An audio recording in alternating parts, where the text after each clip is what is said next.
ஆன்மீக அன்பர்கள் அனைவருக்கும் வணக்கம். உங்களெல்லாம் இந்த ஆன்மீக சேனல் மூலியமாக சந்திக்கிறதுல நான் ரொம்பவும் சந்தோஷப்படுறேன். நாங்கள் போகிற வீடியோலாம் உங்களுக்கு பிடிச்சிருந்ததுன்னா நீங்கள் லைக் பண்ணுங்கள், ஷேர் பண்ணுங்கள். கொளத்தூர் பாபா டெம்பிள் சேனலுக்கு நீங்கள் சப்ஸ்கிரைப் பண்ணுங்கள். நீங்கள்லாம் என்னோட வரும்பொழுது இன்னும் நிறைய விஷயங்களை நாங்கள் சொல்ல கடமைப்பட்டிருக்கோம். இன்றைக்கி கேதாரி கௌரி விரதம் அது தோன்றுவதற்கு புராணத்தில் என்ன வரலாறு அப்படிங்கிறத பற்றி ஒரு சின்ன பதிவு தரேன். நேற்று நீங்கள் பதிவில் வந்து கேதாரி கௌரி விரதம்னா என்ன, அதை எப்படி அனுஷ்டிக்கணும், எந்த நாள் எந்த நேரத்தில் இந்த விஷயம் வருது, அதை வந்து கடைபிடிக்கின்ற முறைகள், அதனுடைய பயன்கள் இதெல்லாமே நம்ம பார்த்தோம். ஆனால் இன்னைக்கு வந்து அந்த விரதம் தோன்றுவதற்கான புராண வரலாறை பற்றி மட்டும்தான் இந்த பதிவில் நான் உங்களுக்கு கொடுக்க போகிறேன். பிரிங்கி முனிவர் பெரும் சிவபக்தர். இவர் சிவனை தவிர வேறு எந்த தெய்வத்தையுமே தன்னுடைய சிந்தனையில் கொண்டு பூஜிப்பதே கிடையாது. ஒன்று சொல்லணும் அப்படின்னா, உதாரணத்துக்கு சிவனோடு இருக்கின்ற சக்தி தேவி கூட அவர் நினைவில் இல்லை. அவருடைய நினைவுகள், அவருடைய சிந்தனைகள், அவருடைய செயல்கள் எல்லாமே சிவனோடு ஒன்றுபட்டது தான்.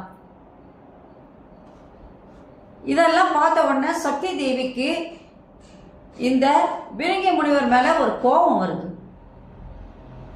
இன்னது, நான் சிவனோடு நான் இருக்கும் பொழுது என்னை வணங்காமல் சிவனை மட்டும் வணங்கி துதிப்பது என்பது எப்படி அப்படின்னு சொல்லி ரொம்ப கோவப்பட்டு அந்த அம்மா என்ன பண்ணுச்சுன்னா, அவருடைய கால்கள் வந்து விளங்காமல் போகுக அப்படின்னு சொல்லி ஒரு சாபம் கொடுக்குது. இந்த காலெல்லாம் சுத்திட்டு வர, இந்த காலை உனக்கு விளங்காம போனா நீ என்ன பண்ணுவ அப்படின்னு சொல்லி ஒரு சாபம் கொடுத்துருச்சு. அது மட்டும் இல்லாம அந்த கோபத்தோட என்ன சொல்லுதுன்னா, இனிமேல் சிவனை வணங்குவோர் தம்மையும் சேர்த்து வணங்க வேண்டும். நான் வேறு சிவன் வேறு அல்ல, இரண்டும் ஒன்றுதான், சிவனும் நானும் ஒன்றே என்பதை இந்த உலகத்திற்கு உணர்த்துகிறேன் என்று கூறி ஒரே கோபம் அந்த சாபம் கொடுத்த கையோட என்ன பண்ணுச்சு, சிவனுடைய பாதங்களை வந்து தொழுது அந்த கைலாயத்தை விட்டு அந்த அம்மா வந்து சக்தி தேவியானவள் வெளியேறி விடுகின்றாள். வெளியேற வந்துட்டே இருக்கு அந்த அம்மா. வழியில வரும்போது கௌதமர் அப்படின்றவர் வந்து இறைவியை வணங்கி வரவேற்கின்றார். அந்த தாயை பார்த்த உடனே, ஐயோ தாய் நம்ம தேடி வர்ற மாதிரி இருக்கே அப்படின்னு சொல்லி வணங்கி வரவேற்கின்றார். கௌதமருடைய பக்திக்கு மெச்சி அந்த அம்மா என்ன பண்றாங்கன்னா, அவங்க அவருடைய தங்கி இருக்கிற இடத்துக்கு போறாங்க, அங்க தங்குறாங்க. அப்போ அந்த பிரிங்கி முனிவரால் தனக்கு ஏற்பட்ட அவமானத்தை பற்றி கூறுகின்றார். அதனாலதான் நான் என்ன பண்ணேன், கோவப்பட்டு சிவனை விட்டு பிரிஞ்சு வந்துட்டேன் அப்படின்ற வரைக்கும் எல்லாம் சொல்றாங்க. அதனால இந்த கௌதம முனிவர் என்ன பண்றாருன்னா, சக்தி தேவியினுடைய பக்தி வந்து எப்படிப்பட்டது சிவனோடு அப்படின்றது தெரியும். சிவனும் சக்தியும் ஒன்று சேர்ந்தாதான் உலக வாழ்வு எப்பொழுதுமே சிறப்பாக இருக்கும் அப்படின்றதையும் உணர்ந்து சக்தி தேவிக்கு ஒரு அரிய விரதம் ஒன்றை அனுஷ்டிக்கும்படி கூறுகின்றார். இந்த விரதத்தினுடைய மகிமையால் சக்தியினுடைய எண்ணம் என்னன்னா, சிவனும் பார்வதியும் ஒன்று சேரணும்னு, அந்த எண்ணமானது ஈடேறி சிவனோடு ஒன்று சேர்ந்து அவங்க ரெண்டு பேரும் மறுபடியும் இந்த உலகத்தை ரட்சிக்க வேண்டும் என்ற காரணத்திற்காக இந்த விரதத்தை வந்து அந்த தேவியானவள் அனுஷ்டிக்கின்றாள். விதிமுறைகளை எல்லாம் அவங்க கூறுறார். இந்த விரதம் கடைபிடிப்பதற்கான விதிமுறைகளை எல்லாம் அவர் கூறுகின்றார் நம்ம சக்தி தேவியிடம். அதன்படி சக்தி தேவியும் அந்த விரதம் இருந்து அதை கடைபிடிக்கின்றாள். இந்த விரதம் ரொம்ப நாள் இருந்துட்டு இருக்கும்போது ஒரு நாள் அந்த விரதமானது முடிவடைகிறது. சிவனை வழிபட்ட காரணத்தினால்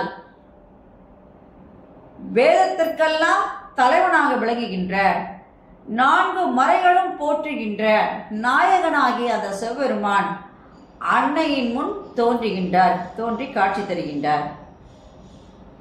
சாய் பார்வதி தேவி பரமசிவனின் பாதங்களை என்ன பண்றாங்க, மலர்களை போட்டு அவருடைய பாதத்தை வந்து போற்றிகள் சொல்லி வணங்கி தொழுகின்றார். அதுக்கப்புறம் அந்த விரதத்தின் மகிமையால் தேவியினுடைய விருப்பத்திற்கு இணங்க சிவபெருமான் தன்னுடைய இடபாகத்தை தேவிக்கு தந்து விடுகின்றார். அதனாலதான் அந்த காட்சியானது, சிவனும் பார்வதியும் ஒன்று சேர்ந்த அந்த காட்சியானது அர்த்தநாரீஸ்வரர் ஆக மாறியது. அர்த்தநாரீஸ்வரர் தோற்றுவதற்கு காரணமே இதுதான். அப்போ சிவசக்தி ஸ்வரூபமாக அங்கே மாறுகின்றது. அந்த சிவனும் சக்தியும் சேர்ந்த அந்த ஸ்வரூபமானது அருள் வடிவாக மக்கள் அனைவருக்குமே அருள் கொடுத்து இன்னைக்கு வரைக்கும் நம்ம ரட்சித்து கொண்டு வருகிறது. அதனால இந்த விரதத்தை, அந்த சக்தி தேவியானவள் அனுஷ்டித்த அந்த விரதத்தை நாம் அனுஷ்டிப்பது தான் அந்த கேதாரி கௌரி விரதம் அப்படின்னு சொல்லப்படுது.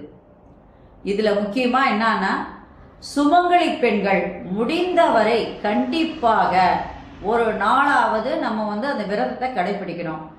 இப்போ இந்த விரதம் இருக்கிறவங்க இதை பண்றவங்க தான் பண்ணணும்னு கிடையாது. யார் வேணாலும் இந்த விரதத்தை கடைபிடிக்கலாம்.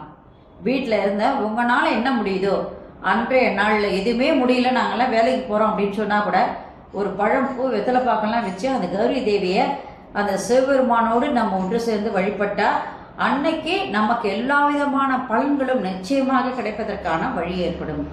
எப்போவுமே ஒரு வரலாறு ஒன்று வருது அப்படின்னு சொன்னால் அந்த வரலாறானது மக்களினுடைய நன்மைக்கு தான். மக்கள் திருந்தி வாழ வேண்டும் என்பதற்காக தான், மக்களுக்கு போதிப்பதற்காக தான். இதையெல்லாம் நம்ம கடைபிடிச்சு இந்த மாதிரி விரதங்களையும் அந்த பூஜைகளையும் அந்த நாளில் நம்ம கடைபிடிக்கும் பொழுது அதனுடைய பலன்கள் நிச்சயமாக நம்மை சேரும் என்பது தான் உண்மையானது. நன்றி, வணக்கம்.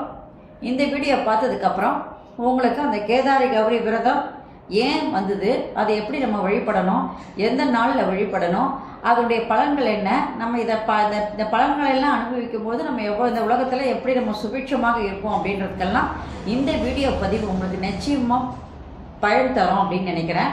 அதனால தான் ஒவ்வொரு பதிவாக நான் சின்ன சின்ன பதிவாக உங்களுக்கு கொடுத்துட்டு வரேன். நன்றி, வணக்கம். இந்த வீடியோ உங்களுக்கு பிடிச்சிருந்தா நீங்கள் லைக் பண்ணுங்கள், ஷேர் பண்ணுங்கள். கொளத்தூர் பாபா டெம்பிள் சேனல் நீங்கள் சப்ஸ்கிரைப் பண்ணுங்கள். நீங்கள்லாம் என்னோட வரும்பொழுது இன்னும் நிறைய விஷயங்களை சொல்ல நான் கடமைப்பட்டிருக்கேன். நன்றி, வணக்கம். அனைவருக்கும் நலம் உண்டாகட்டும். ஓம் Sairam. Subscribe to my channel and please press the bell icon for more videos.